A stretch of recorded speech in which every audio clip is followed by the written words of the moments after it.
So why don't we just start here, man? Where do you come from? Why do these VR chat videos? Why be on YouTube? What's your story, man? Well, when I first started this game, it was like just 2021, COVID, and it was not a good time for a social. I didn't go outside too much. And I'm from a very busy city. I'm actually extroverted. I used to go to like parties and stuff before that, but like ever since COVID, even today I still chilled out and I'm like done doing that stuff. And my friend recommended I come to VR chat, and for the longest time I was resistant to it. I was like, this is a place for a bunch of the Roblox, Minecraft kids. I'm not about that. I'm not from that generation. And he said, "Nah, man, just give it a shot. There's some people in there I'm sure you'd like." And he ain't wrong because like I know a lot of people see a few trolls and they get sick of it and they leave. I'm kind of used to that by now because I'm used to the internet in general. And I filter that stuff out to actually find the great people in this game. Large content creators I've come into interesting talks with. Some people don't get big for no reason. They got a lot of genius behind them, and I like talking to them too about it and stuff like that. But it's more than just that. It's just no matter who you are, my favorite thing to do in this game in the beginning was I like to get into people's personal problems, not to like butt into people's business, but it's more of a psychological thing. And I said this in one of my previous videos. I enjoy understanding how people get to where they are in life and how things are. I know everybody has issues, myself included, of course. And it's if I feel like we all find a solution for each other, that'd be great, right? So it's like I think about myself like this library of knowledge. The more people I talk to, everybody's like a book. They have their own stories. The more solutions and answers I can come up with, right? And it really has seemed to work out in that case. And I can use that in good ways, other than just helping people. It's also like I'm really interested in like criminals and stuff too, right? Tell So me as you about tell me know, about that. Where did that um, fascination come from? there's a lot of crime in my city, I would say as well, because it's a busy city. I mean, of course, that's going to happen. And I meet a lot of these people face to face and see them go down this path. And sometimes I've always wondered how or why. But, it's not like VR chat. People just vanish and then come out a different person one day and you just don't know what caused it. So I like to know what causes it. And VR chat allowed me to sit down with a lot of people who, even bad people that I didn't know at first, but like, and I know good and bad is like just people who are breaking the laws, immoral stuff, right? And I there's for a lot of the people that I find there's a lot of commonalities for people who do like immoral stuff, I would say. Um and it's become such a like a archetype is what I would say. There's archetypes for people depending on their experiences. And oftentimes it's not just guys that are in this game that are like issues that I cover. There's some women in here too who got some issues. Like I'm talking like older women who do like predatory stuff that I know about. I'm gonna be talking about that real soon. I sit down and talk to them, and I noticed that archetype. And so the whole exposed video thing came about when I first started this game. I'm not sure if you've seen my first or like my major main video. It was about a guy who had a company, an adult VR company, I would say. Am I allowed to say that? Like, Yeah. And if not, I can always strip it later. he, it was he had like a VR porn company and he was running a Patreon. And the Patreon had about like 50, 60K coming in. It was like some serious business, right? I was like, oh shit. And so I was interested. I met this guy on my third day of VR, so that was a mind blow to me. I was like, what? That happens in here? Mind you, I was on desktop. I wasn't even in VR yet. I was still just a desktop user, but he was one of the first people I met. I got deeper into that tunnel and it was a dark place. And I'm not really too scared of people and shit in the internet like that. And he was a much older guy and he had like to not to use the word, but he had like some serious incel vibes to him. But and he had a lot of ego to him as well. And at first I thought it was like earned or whatever, because he did have millions of views on the hub, and like in real life he did real life porn and he did VR chat porn as well, and they both had millions of views. So he's successful in that, right? And a lot of people blow him up, a lot of the girls and stuff like that in the game, and it really got to his head. And I used to talk to him before I knew about the bad stuff that he was doing or how bad things got. And how he defined it to me was back in the day in high school, he got bullied and stuff like that, and nobody even wanted to look at him. He wasn't having a good time. But finally, when he comes into VR chat, it's like this whole different world to him. He gets in this nice e-boy avatar and he starts getting attention he never got before, right? And he was so far gone, more than I realized. And there was like no saving him from what he had got here. And one of his oldest friends told me, man, like he was not the same before he put on the headset. It really changed him. And he was like cream of the crop for me when it comes to this whole psychological thing as I dug deeper. He was just in a weird way fascinating to me. I'm like a people scientist in that sense, and like breaking him down was just interesting. But he was too much bad of a person for me to like let that stuff go. And I heard he was banned over 30 times in the game. He's caused a lot of issues for hundreds of people. The devs don't like him. There's a bunch of hacker groups who didn't like him either. Women who got abused and just kept quiet about it. And it came to a point where I seen all this firsthand, and at first I thought it was just a character. I thought it was a joke, but it was real. Who he was being in this game was like a real character. I feel like it's always who he wanted to be in real life, but can never get that chance, right? And you're allowed to break the rules in VR chat. And moderation here isn't the greatest. They can't see everything. I don't blame them. So, yeah, and he got away with it for such a long time. And so I was like, I gotta put this guy away. And he's not the first time I've ever dealt with, I would call him a tyrant. I dealt with one tyrant a long time ago in Discord many years ago. The guy was kind of rich and he owned like a big community, and he would like harass kids and stuff like that. And I kind of shut him down and changed him as a person. And I looked at this guy as the same, except he was much older, but it was like kind of too late to change him per se. He was already set in his ways, right? So, but I see where his negative behaviors stemmed from in his past, what he explained to me, right? And so that's what really led to me like he couldn't be here anymore. He did it to too many people. A lot of people got hurt, scammed out, scared. People lost money, reputation. You know, he cost people a lot of shit. And I was like, yeah, enough is enough. And then I took the time to contact people who used to work for the company and stuff like that he had. And you know, I put together like a 30-minute documentary that kind of put everything together. And so now I built this platform for myself where people could email me, contact me on Discord if they have any qualms or issues, predators out there, pedophiles, and it's rampant in this game, for example. But again, I don't really blame the game. It's not the devs' fault or anything like that. Like, these people had that intention in their brain from the beginning. And if it wasn't VR chat, it would have been like Facebook or Roblox or something like that, right? And it still happens in Roblox, to my knowledge. It does, right? It could be anywhere. It could be anywhere. So this gives me a chance to like firsthand talk to them when I already know. And my thing is, I don't blow up my spot where like, I know you're a predator, hands up type thing. It's more like, how did you get here first of all, right? But then eventually I'm just gonna like, it's like an interrogation. It's like an interrogation essentially from my end. And then I kind of just like, eventually I put them out to the communities and like, look, listen, it's not a good person. I know what they do. I have the proof. Here's the evidence. Got screenshots, audio, video, and sometimes it doesn't even come from me. Sometimes other people give it to me, and you know, after I run it through, and I'm like, is this legit? Yeah. Then I go through, and I have connections in the community, club owners, avatar creators, and stuff like that. And that is what allows me to blacklist people and get them out of the community, essentially. You know. So that's that really. So one thing I've noticed jumping into VR chat, I was completely green to all of this stuff. I had not been in a virtual world before, wasn't familiar with like Second Life or anything of the sort. And when I got in here, it was like Alice in Wonderland. This place was completely different than any other world I had experienced before. And it was crazy to me how this kind of environment can bring out different elements in people, different characteristics that you wouldn't see in the real world. You know, like, we're virtual avatars. We can't make necessarily physical contact with each other, and we can change forms at the press of a button. Like, how does that change social interactions? That's one thing that's really been interesting to me. And one of the biggest issues I've found in this game is, you know, I've interviewed hundreds, maybe even into thousands of people at this point, a ton. And one issue is the very problem that you had touched on. Policing behavior, especially when it comes to those who are vulnerable. There are predators out there. There are pedophiles in this game.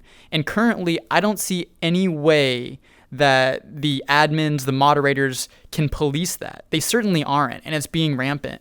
The only thing that I've been able to find so far are communities coming together and people looking after people. One of the biggest things I've found was adoption, actually. How some of the older members will adopt younger members and kind of give them guidance along the way, making sure they're not getting in with the bad crowds, but even that can get polluted. So my next question to you is going to be something along these lines. Like, I came into this world and saw that it was rampant. I heard from everybody that they either had some type of grooming story or knew some type of grooming story. But Varum, what made you want to step up to the plate and do something about it? So, and not to plug myself, but like in my movie, in the very beginning, and I go down an elevator and I'm walking down a street and I see a guy in a corner getting beat up, for example, by a few people. And there's a lot of bystanders watching this, but they don't do anything. They just watch silently and like mind their own business, but they know it's happening.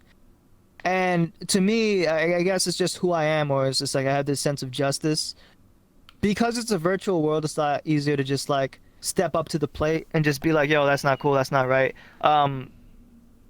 I don't want to paint myself as a tough guy, but I'm pretty tough. I think I'm a pretty tough guy.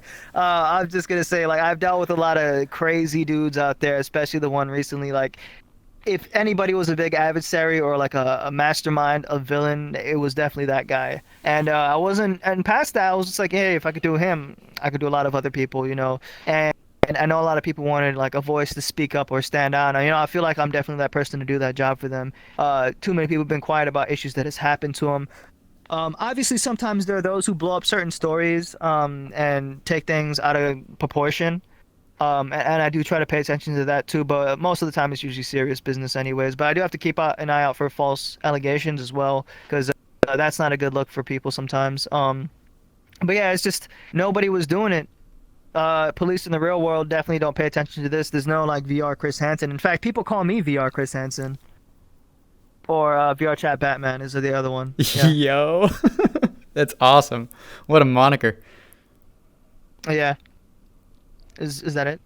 Oh yeah, that's good for that one. On that note though, when did you know you were going to get into the YouTube business? Like, when did you know that you're like, okay, I'm seeing this stuff going on. I want to do something about it. I'm going to start exposing these people and putting it on the internet. How did that all come about? In the beginning, when I created that YouTube channel, oh wait, you have the. I'll reset it. Yeah. In the beginning, when I created that YouTube channel, it wasn't meant for exposing predators or bad things. In fact, you know, I wanted to say how amazing it was for creating connections VR chat. And I was just like, man, you know, there's dating apps out there like Tinder and stuff like that, and it's just like all it is swipe, swipe, swipe, and it's just so shallow. People just look at your looks, you know. And I'm not an amazing looking guy. I'm just average or whatever. But you know, I still think at parties and stuff, I got a dope personality. You know, I got people who would crowd around me, you know, talking. I got the charisma. And so I was like, you know, if people actually gave me a shot and just sat down and talked to me, I think they would find something that they really enjoy, something fun, you know. And I always bring some sort of energy to the table. I'm a chill guy, I think. But when things are serious and confrontational, I will be as well, right? When it comes to the serious business. But that aside, it's just like I wanted to talk about real world problems on my YouTube channel. Relationships, love, you know, struggles being a guy these days, especially. And eventually, I stopped my YouTube channel after my first video because I actually went into that company to learn how to create movies. Specifically, is the reason I went in to learn video editing and stuff like that. I never did. At this point, I'm self-taught with all the stuff that I create.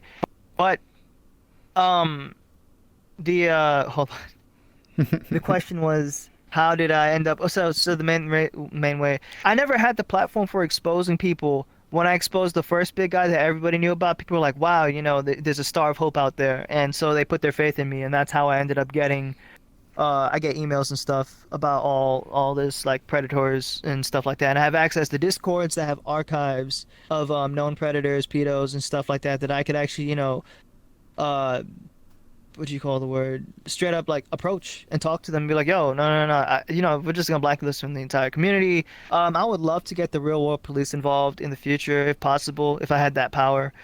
Getting them out of the community is one big thing though, like getting their name out, the Discord tag, like everything about their identity. You know, not like doxing, but more about like their tactics and who they are, what they sound like more than anything, right? A profile picture even, bios. And yeah, so I don't do public doxing, like actually like expose. That's obviously illegal, you know. If I ever had information on people, the only person that I would give that to is like the police to handle that from there. But the most that I can do is just like, report predators and stuff to our fellow content creators and avatar makers and club owners, which is the main places that these people like to go to. Besides clubs, they like to also go to the Black Cat and stuff like that. And that stuff isn't really policed. I mean, it's always nobody really owns the Black Cat. Like, the map creator made the map, but they're not like an admin of it. There's thousands of people in the Black Cat every day. It's mostly kids, and then there'll be that one adult who's doing that weird stuff. So, it's tough, but when I get emails and stuff, that's mainly how I built this platform. I made that thing. I was a star hope for people, and they chose me to, do stuff like this. And I want to keep going down this path. You know, um, I'll say another thing is I like challenges in life. Difficulty. If things were easy, I probably wouldn't be having fun. I would be bored. And something about cracking these cases and these people and taking them down is weirdly enough, I enjoy it. It feels good to hand out justice that isn't handed out. And it just goes back to me saying there's people and victims out there that everybody just chooses to ignore for their own safety, and I understand. So somebody else has to step up to the plate and handle that stuff, and I'll do it. So, what are the behaviors we're talking about in particular that you see to be vile and rampant in VR chat? Like, what are the behaviors that really trigger you? Well, like the grooming and stuff, and so few things that I notice is, yeah, I mean, obviously the grooming stuff, it happens quietly. A guy pulls a kid over into a corner. A lot of kids, they don't come into this game expecting that. They're not exposed to that in an early age. And so the predators obviously know that. That's why they're predators. They go on easy prey, right? And they take them to a private world. And I've seen videos on it. There used to be a world that you would go to that had a portal to another world that was private. You couldn't search for this world. And it was like sort of like a weird torture room. And it had a device where the kid would press a button and they would get locked into it, like these chairs, for example. But you couldn't escape it with your stick. They would be stuck in it. And the position is like a very, lewd position, for example. And they would be taken advantage of in VR. And let's just say I've seen also some pedos like one guy I'm specifically going to be reporting on really soon, and I don't want to out any names, not because I'm defending him, but it's more of like, I've seen this before where it's like when you out somebody without proof or evidence, they go into defense mode. When I take people down, it has to be like a harpoon spear. Like I got to, nail it. So the thing is, this one guy I've seen, he has a Discord server, and he hoards a bunch of little kids into it. And they look at him as like a father figure is what he names himself, and he's kind of put that idea in their heads. And these kids, their parents aren't in the room with them 24/7, so when they're on their Quest 2s and stuff talking to this guy who I'm pretty sure their parents wouldn't want them talking to, he has free reign to do what he wants. And I'm sure the kids keep it hush hush, when it comes to their parents. They have no idea that these kids are doing this, and this one guy's having a field day and he's enjoying it. The attention he's getting from these kids, he doesn't really have too many friends from what I see his age. It's more about like these kids that kind of praise him. And whenever people try to attack him, he feels powerful because he kind of mobilizes the kids like little units, and he sends them in little droves to attack people who attack him. It is the weirdest thing. And then on top of that, these people can't even like, how do you defend yourself against attacks from kids? Are you supposed to attack the kid back and argue with them? Like, no, you're stuck in an awkward position. And this is a very unique situation that I've seen. I haven't seen it before, where he's like controlling these kids and people don't know what to do about it, but shut down. Yet we all know he's in the wrong. So I have to talk about this, and it's coming up soon. Yo, is it coming up? Give me your plug. When's this coming? What's it look like? It's gonna be in my movie probably next month. Oh, okay. Can you give us a what can you tell us about it? What leak can you give us? The movie itself, or like all the details? Yeah. I kind of want to. Okay, so my movie is called Vam Revelations, and it's specifically, I don't want to name VR chat in it. I mean, obviously, I use VR chat as the platform, but I'm more general about the term. It's the metaverse. I call it, I'm Vam. I live in the metaverse. I'm known as a cyber detective or vigilante. That's what my intro is like, right? And what it is I am out here trying to expose the truth that there are bad things in this game, but there's a force in my movie called the institution, and it is a force that protects the bad people to keep everything hush hush, right? In my movie, there's this concept where when you talk about bad things, there's like agents and soldiers who come to approach you. They'll be like, can't talk about that, otherwise we're gonna shut you down type of thing, right? And there are those who I've seen, major predators who have forces that protect them, unfortunately. And that's why people are scared to speak up. And that is where my heroism comes in. I get into a lot of trouble with the institution and stuff like that because they're trying to silence me and they're trying to silence everybody, but I won't let that, stop. And that's the opposing force in the movie, for example. So yeah, that's really one of the main draws in there. And so I I don't want to say, but the climax of the movie is going to be something very important for the community. And it's going to tie into real life is all I'm going to say. And that's I'm just going to leave it at that. It's going to be about 30, 40 minutes to length too, by the way. Expect it around next month. Yo, you giving me goosebumps already. I'm excited for it. So is it dropping Yeah. on your channel? Give me your plug. Is it going to be on YouTube? Where's it going to be at? Yeah, so it's going to be on my YouTube channel. It's youtube.com/Varum, VRC. And it's an easy URL to plug in. I have a trailer up right now. My previous videos are up there. All I have is the internet relationships in 2022. The other one is the Maze Marlowe Exposed video, the VSF Studios. And then after that is a follow-up to that where I shut down that. And then I have one more video talking about minors acting as adults, which is another issue, right? So many kids in here are trying to get into the fun stuff in VR chat so soon at an early age. And fake IDs have been a thing. There are discourse who try to police kids getting into their clubs, and these kids, 16, 15-year-olds, find out a way to get like a fake ID and get in. And we have a list of some kids who are known to do this in one of these servers that I'm in. And so it's really interesting. That's one thing. In my last video that I covered was, yeah, it was the underage, the female predators who are over like 30s, 40s. Interesting. And the one predator I recently told you about who has the Discord server. And then at the time, when EAC wasn't out, we had like rippers and leakers and stuff like that who would rip avatars with clients. That's a lot less likely now because EAC is up, and so clients aren't really much of a thing. But I mean, there are still some rippers out there, only like real professionals. And so yeah, that's what I have on my channel. And then the trailer I just dropped yesterday, so it's pretty fire. I got the best scenes in there. Gotcha. So Yeah. if do you want people reaching out to you if they see things going on? Do you want a channel for if people see some type of grooming activity, fill in the blank, you want them to have a line to reach out to you? What would that look like? Do you have one set up? Yeah, so I always say in my videos I have my email set up. You can reach out to me, send me like, and I like the email format because you could attach multiple images, videos. I've had people back when the VSF stuff was happening, a lot of victims came forward, and a lot of people had paragraphs upon essays of stuff, and I would really sit down there and read it. And there was so many tactics that I had never seen before. But it just couldn't be made up. It could not be made up because it was so tactical. There was so much intention behind it that I'd never seen it before that it just made sense.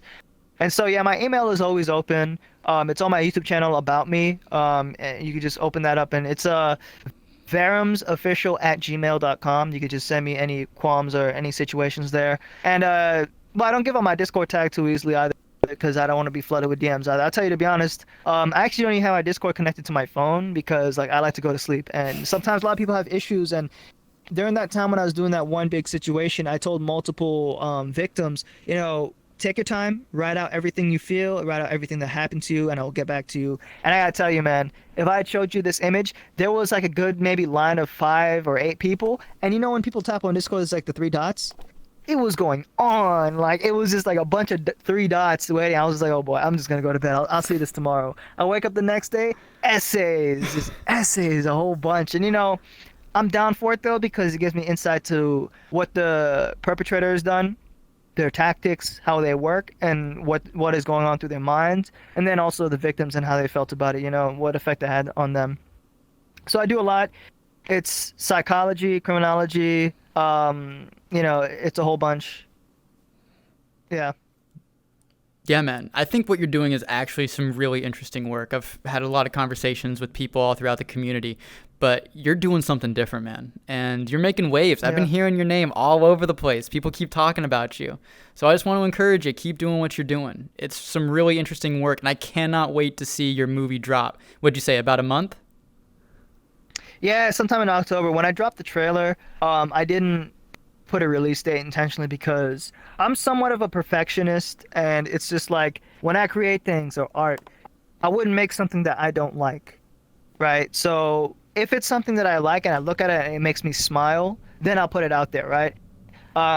It's a long film, and VR chat films are hard. I'm the sole editor, the sole writer of the script, the sole producer. I write people's lines, everything. And it's not just like one-on-one conversations. There's rooms with crowds of people in it. There's little gags like TV advertisements. I'm building like a world in a sense. There's comedy, little jokes on VR chat. Let's just say like a ERP pillow jokes, like a guy's hugging his pillow in real life, and you ever know, like his parent walks through the door or something like that, and that'd be funny. It's a weird situation. Like the parent would be like, "Oh my God, my kid needs mental help" or something like that. It was just a little thing, and I take mental health very seriously too, by the way. That's one thing I like to talk to people about. There was one streamer I met a long time ago, and I don't want to name any names, no gender, no nothing, but this person is a bit older than me. I'm not going to name no ages either. It's just they were so knowledgeable on mental health. And, I was down during COVID at a certain time. I was like, what do you think I could do to help myself feel better? And they had so many different solutions. It was like, if you're feeling down, you're feeling bad, here are some logical solutions. EEG therapy, psychiatry, getting the right medications, brain shock therapy, brain scan, whole bunch of different stuff. Like they gave me like 7 different options, and there was a lot of people I know that I could go to saying, if I felt depressed or something. A lot of people wouldn't have the answer, but this person did because they actually been through a lot, and right now where they are in life, I would consider them a success. And their story was amazing to me, and they were quite the inspiration for me to be where I am today as well. What their advice helped me is, and I would like to pass that information on to other people who are also suffering, but like don't really know or have an avenue to fix that. So one of my questions for you is kind of what you just answered. What inspires you? But you just led that into one of my other questions, which is if you can give a comment, a message to VR chat as a whole, what would you want to tell them? What would be your overarching message?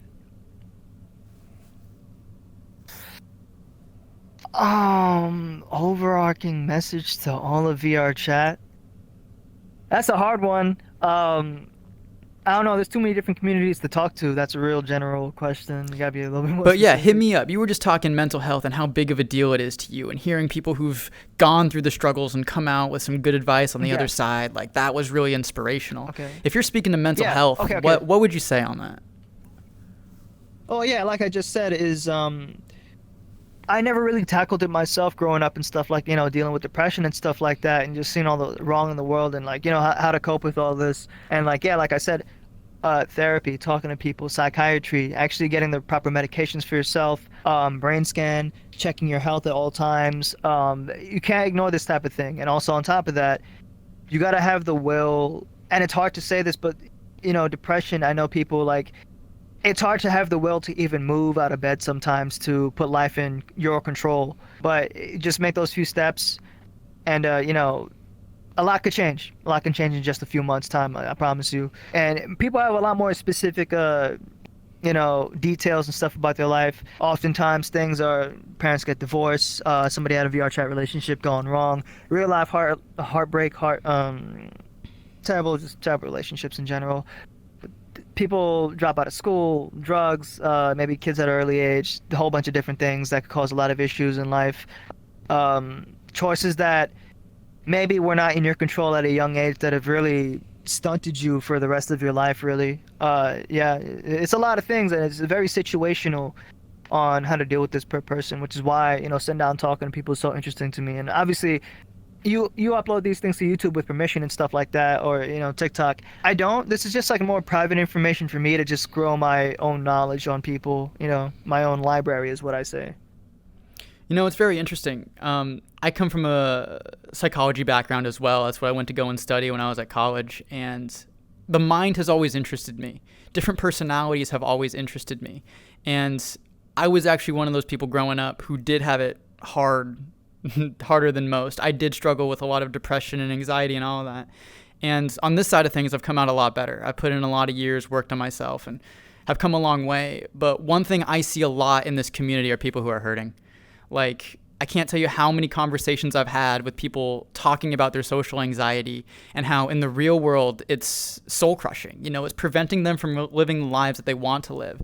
And how in some ways VR chat's been a way for them to find themselves, to be themselves, to portray themselves as how they would want to be viewed. And in some ways, in some regards, it's really helped individuals come out of their shells. And in other ways, it's been destructive, just as any other technology or art form is. And one message I would like to communicate, like the whole reason I'm kind of doing my channel is to help build communities. Like there's nothing I want more than for people to find who they should be around, surround themselves with people who care about them, who are uplifting and encouraging. And I think in many ways, my channel is going to be pushing people towards that, you know, looking at the optimistic side and bringing them together to where yours is the dark side of that. You're finding those bad actors, those bad apples in the community. You're seeking them out and weeding them out of this place so that those who are struggling with social anxiety, depression, finding themselves in the world can do so without the threat of snakes. And I find that very admirable. I'll tell you something important too about what I'm doing here is I think the issue, and you said this before, and I said this in one of my videos myself, VR chat is a wonderful place. But the power that I can give somebody with all this fantasy, there's also a lot of delusion in it as well, right? Because like I said, that one guy, he was like an incel in real life, for example. The moment he got in that e-boy avatar and he started getting attention he never got, it changed him, you know? I'm really humble. And even though I think there's some people out there who are kind of scared of me because they hear that he's cold, he's calculated, you know? I could be a real goofy guy, but that cold, calculated person is still in there too, right? And I'm not gonna say I'm not egotistical. No, I don't use this power to threaten people or anything like that. I do it because it's serious business, you know.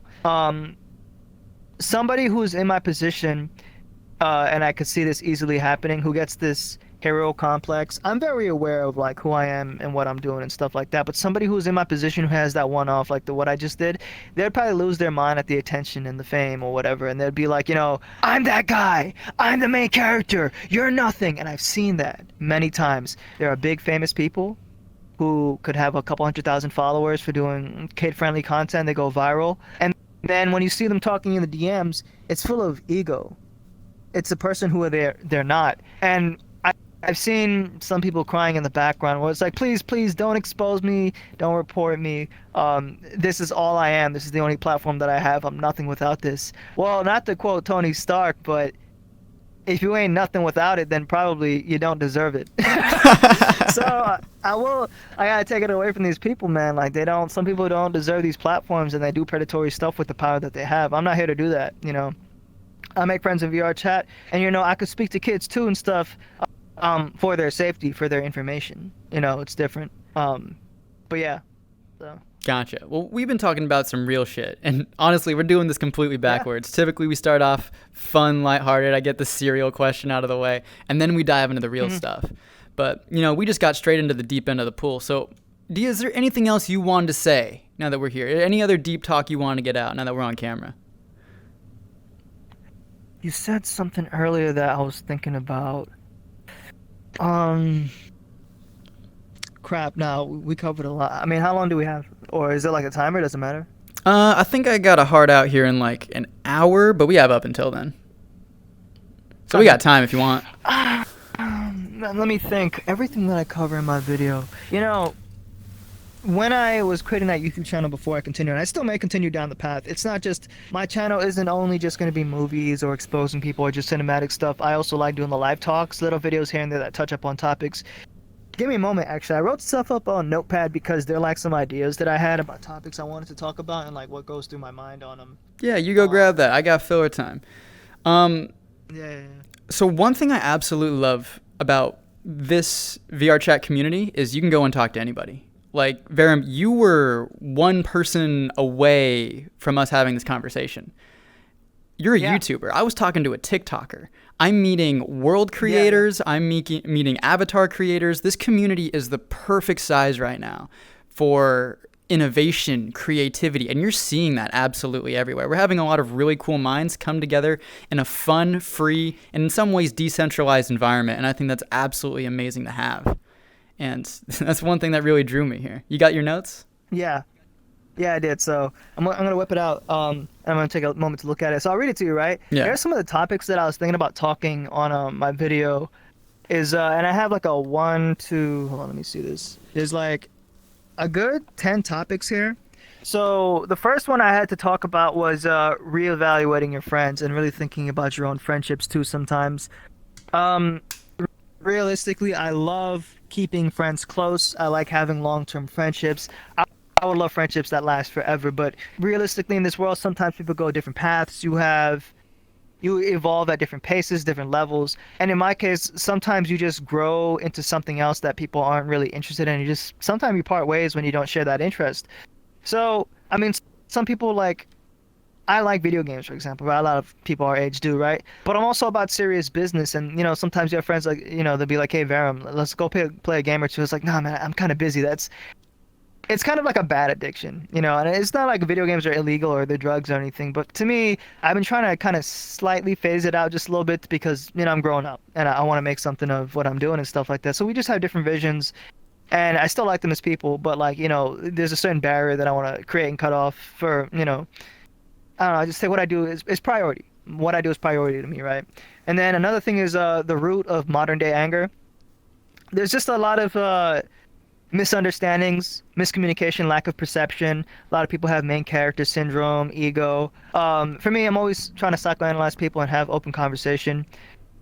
Sometimes when you know too much psychology, you can't really get mad at people for how they are because you just understand like everything that they've been through, right? So that's my thing is there would be a lot less anger if people were more understanding. And I found out about how so many people got to the place that they are, and I'm like, oh, well, I see why you're that way. But if two people who were under bad circumstances, who were not understanding, who had terrible communication skills, got into an argument, it's going to get loud, right? Because one side does not care about the other, right? For me, I don't get loud or argue with people like that. And if I do get loud, it's because I'm having fun or joking around or something like that, to be fair. And even the villains who I've come up against would be like, I talk to you because you're civil. I'm like, yeah, I'm civil, but don't take that as me taking your side. I'm just being logical and reasonable with you, right? Like once again, Chris Hansen doesn't yell at the predators when he catches them, right? So that's another thing. Talking like the weight of good versus evil. I think it's a lot easier to do bad things in this game than it is to do good for everybody because once again, you gotta sacrifice a lot, do a lot of research to do what I do, and you gotta put yourself out on the line. You're sacrificing possible reputation and opportunity and stuff like that, but I don't really care. I'm really a single man operation for the most part. Let's see what else is there. Oh yeah, talking about how overstimulated our generation is, like Zoomers, TikTok and stuff like that. I've kind of downloaded TikTok, but at first I didn't use it for watching the content on it. In fact, when I downloaded TikTok, the only thing social media tends to push in your face, especially when you just download it fresh off the app, there's always women like, not to say, but they're just like shaking their body parts on TikTok. I'm just like, I don't want to see that, man. Is this the first thing you show me when I open the app? Like, it's called the For You page, and they hadn't tailored it to me till like a couple months in. Now I see things about like philosophy and becoming a man and getting your life together and stuff like that. That's more of what I was interested in, so thankfully for that. But I don't like to sit down and consume too much time on that because I know it could really like take up a lot of time in your life if you really sit down on social media apps. Like once again, I like to get back to work and edit stuff and make connections. Let me touch on that one. Yeah. Let me touch on that one. What's your Yeah. philosophy in life? What orients On the you in the world? overstimulation. Just in general, like how do you view life? What's your philosophy on it? So I have a lot of discipline, I would say. And there's a lot of things that I know that people, it's like sugar addictions they feel good, but they're bad for you, right? I know a lot of people can't let go of it. Addictions to spending money on things that aren't even necessary, for example, right? And so, like TikTok is one of those things where it's like that fast food content. It's you consume real quick, and like people will just have fast-paced mindsets these days that like They love the application. I hate to bring up video games in some different type of fashion, but like Call of Duty and stuff, and Fortnite and all these fast-paced games. It's what people love these days. But at the same time, I think like the fast-paced nature of life can really create a lot of depression too when things begin to slow down because life isn't an action movie every single day. There will always be slow moments. And another thing about social media, and you probably hear this all the time, is like people only give you windows into their life, little glimpses into their life of the best parts when they're in like vacation and stuff like that. It's like, look at me, look at my life. And then you probably wouldn't see another post from them for another few months when they're back out again. But what did they do in between that time? They're probably just staying home in bed, probably going to work, living normal like everybody else do. So there's this inflated idea that everybody else is living like this great lifestyle besides you. And while there are some who are probably rich, absolutely, that's not everybody. That's not a lot of people, Most of us are normal. So, yeah, that's my thing on it. You ever, you know who Jordan Peterson is? You familiar with Jordan Peterson? Yeah, I know about him. I do, yeah.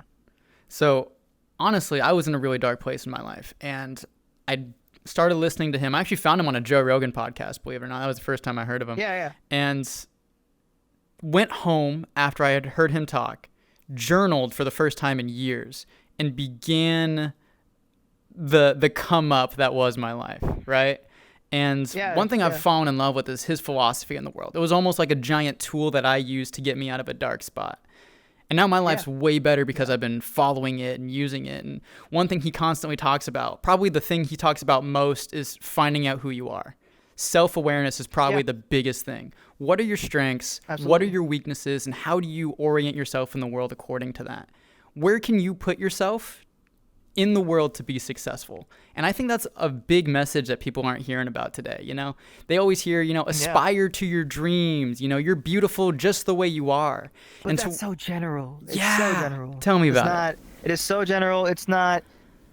Finding yourself is a hard thing, and this is something that I've really thought about for a long time. And I'll tell you this: I worked a 9 to 5 before. I'll tell people a little bit about me. I've worked in IT before. I've worked in cybersecurity before. I have like a history of computers and understanding, like servers and stuff like that. And I've worked for companies in big major cities.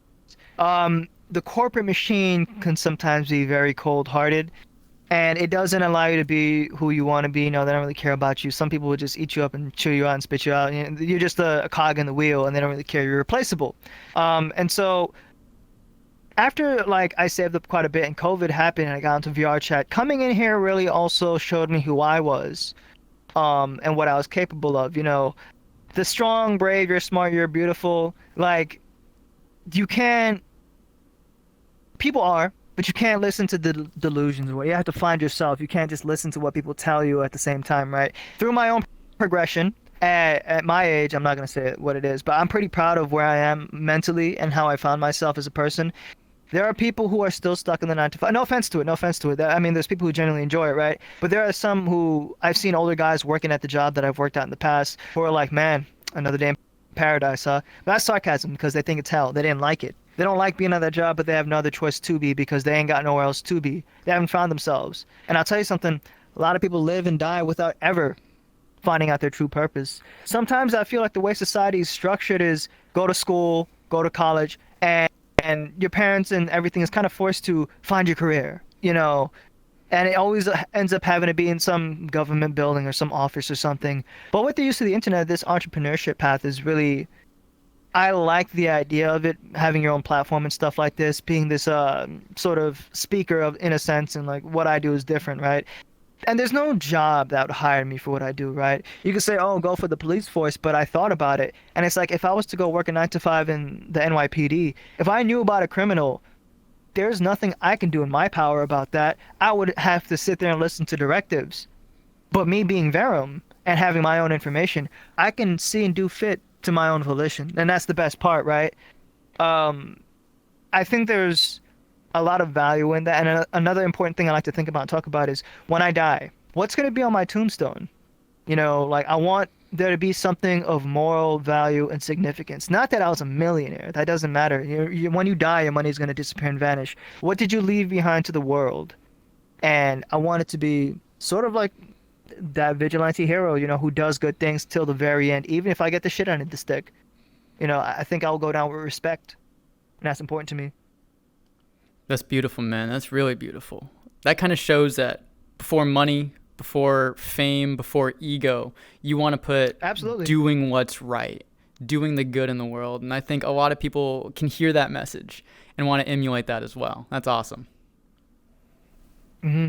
Yeah, it's just um, it's really hard because I have no dreams of being a millionaire. You know, it's not about that. I never really wanted to be that guy in a yacht or like a the Bugatti. I didn't want to be the guy in the Bugatti. What color is your Bugatti? Yeah, I didn't want to be that guy. I don't mind doing what I do and having like a tiny apartment with like a memory foam mattress at best. You know, just a little comfort for my sleep and refrigerator and just do my job at a computer. Like I don't even mind having a studio apartment. I don't ask for big mansions or any houses like that. What I do want is to be able to survive off of what I do. That is the most that I ask for, right? Is just to be able to survive, not to be well off.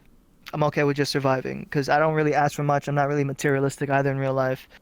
I used to buy clothes, but like, well, I don't go out too often either, so I kind of just stopped on that. And I haven't really upgraded my PC or anything like that. I don't really buy games or anything like that. I just kind of save and just like deal with what I've got, you know. I will say though, because that I'm getting into this business with like VR and like video editing and rendering and stuff like that, I may invest in a graphics card because it is my business. You know, the 4090 just got announced, and I'm just like, yo, I might want to pick that up in the future. It looks kind of, you know, because there's some worlds in VR chat that like I would love to film and get proper frame rates in, but I just get destroyed because I have a 2070 Super. I don't know if you know PC specs or anything like that. Yeah, yeah, yeah. I'm running a 39. Yeah, oh well, lucky you, man. I would totally, I'd pick one up. It just can't fit in my PC, so I'd have to get brand new rig and stuff like that. But I mean, that's not to play video games. It's because I want to produce and you know create content at a better rate. It's not a joke. I actually have some softwares. There's an AI interpolation software that I use, and I don't know if you know what that is, but it's like so. Imagine I'm recording at something that's 30 frames per second. And I can't get it any higher. I have an AI software that will create frames in between the frames with AI, and it'll create something that's 30 FPS into 60 or to 90 or to 144, and something as simple as 10 seconds could take like a good half hour to you know upwards to like 60 or 90 FPS or whatever. And so for my film, I want to use this AI interpolation software to up the FPS from like 60 to 90, even 140, and it'll take a long time for a 40-minute film that is like a good maybe 10 gigabytes worth of footage. It's a lot. And I'd have to leave my PC running all day. My 2070 might even fry. And on top of that, instead of it just being an AI interpolation, it also has AI upscaling. So my video would be 1080p. It push it up to 2K, remove compression, artifacts, blurry spots, and that also takes a while. So I'm going to do the FPS increase, then the AI upscale, which is going to, you know, it's just, that's technical nerdy stuff I'm just saying, which is why I invest into the GPU. I just wanted to, it's not for video games. I mean, obviously, yeah, I'm gonna play a little bit of games here and there and use VR chat as the medium, but for rendering and stuff, that shit is important to me. Well, yeah, it's important to you. It's your Yeah. business, but it's more than your business. It's Hmm. what you love doing. It's Yeah. like what you want to do for a living in your life. Like you should be Yeah. invested Yeah. in it. You should take everything you Hmm. got, you know? Yeah. Like that brings me back to like the mansion and the yacht. Like that does not supplement my business. That's just extras. That's just, you know, luxury. You know, what that is a device that I like necessarily need. It's the computer, the PC, the 4090. I need that to make content faster in a sense. I'm not asking nobody, no, please don't donate. Don't donate because I'm saying that. I'm just saying like listen, if you respect me, if you respect what I do, down the line I'm planning on like setting up a Patreon. I'm gonna continue going down this path. And I hope people who I know a lot of people can't stand up for themselves and it's a scary thing to do, support me. I will ask for that though. If you like what I do, go ahead and support that in the future. I may open up a Patreon.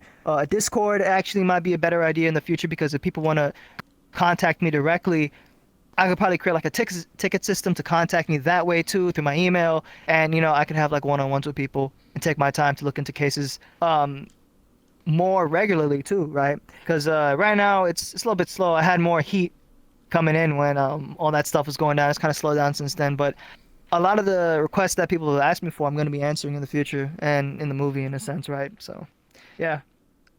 So what's your plug again? Where can people do that? Yeah, once again, it's Vam VRC on every single type of social media. I got Twitter, I have an Instagram, I have a TikTok, and I have a YouTube, Vam VRC. And then so I have like 5 videos on the YouTube channel. Just released the movie trailer on all the platforms.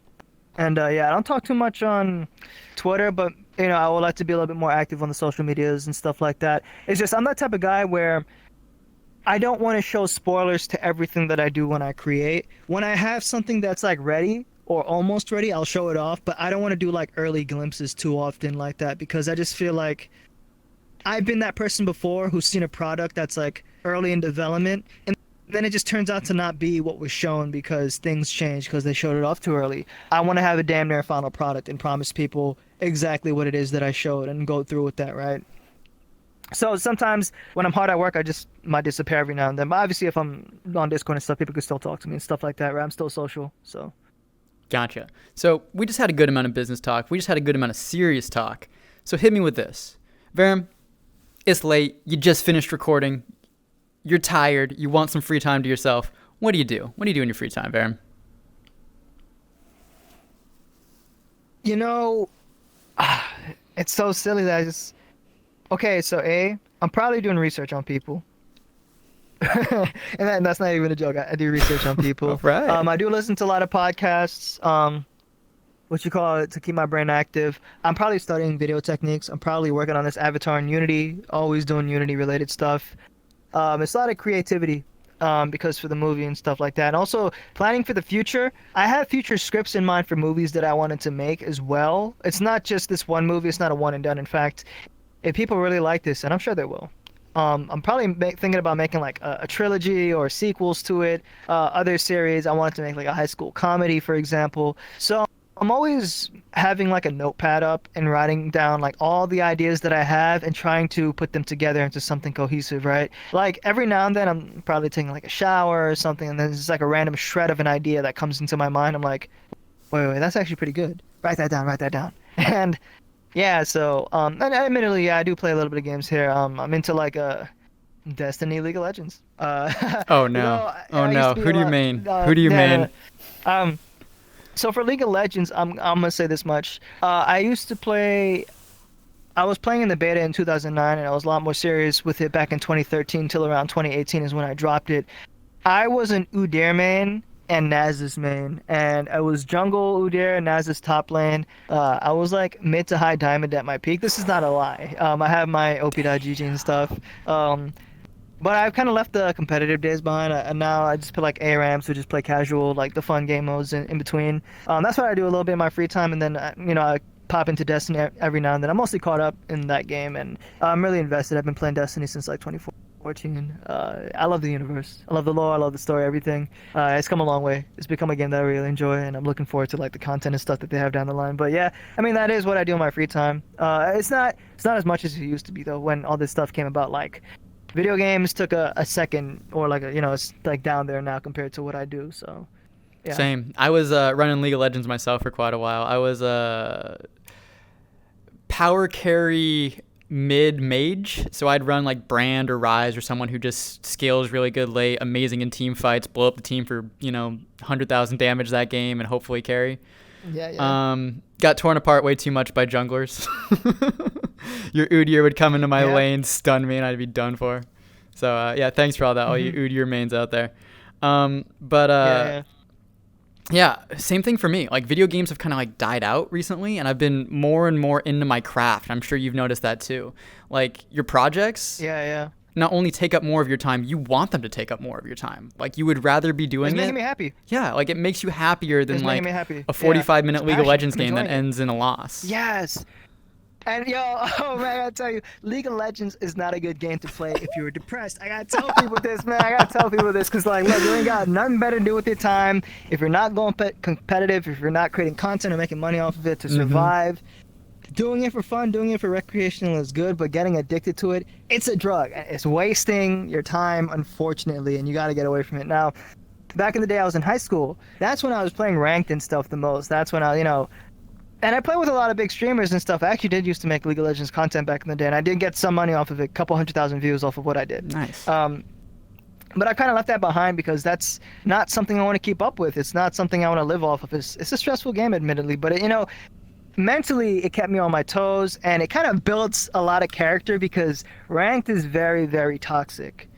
It is probably the most toxic game in like all of the gaming industry, to be honest with you. And because you do one wrong thing, the whole team hates you, everybody in the game hates you. And especially as a jungler, you got everybody crying at you. You got everybody yelling at you. And I gotta tell you, well, I made a Smurf account, and I went back into Silver, and I got this perspective. And it reminded me of people driving on the road, for example. I don't drive too much, but I know what it's like, road rage and stuff, right?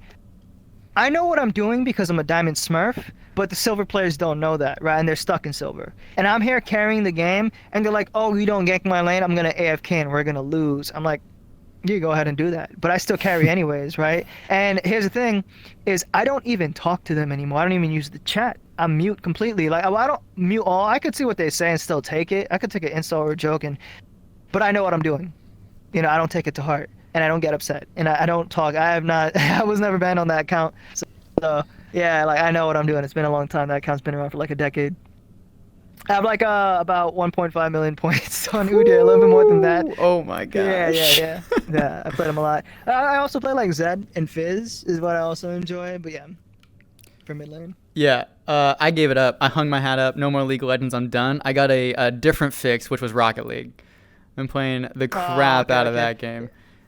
And that was one that I was just way better at. Keyboard and mouse, I was never fully on top of it. You put a controller in my hand, I just feel so much more comfortable with it.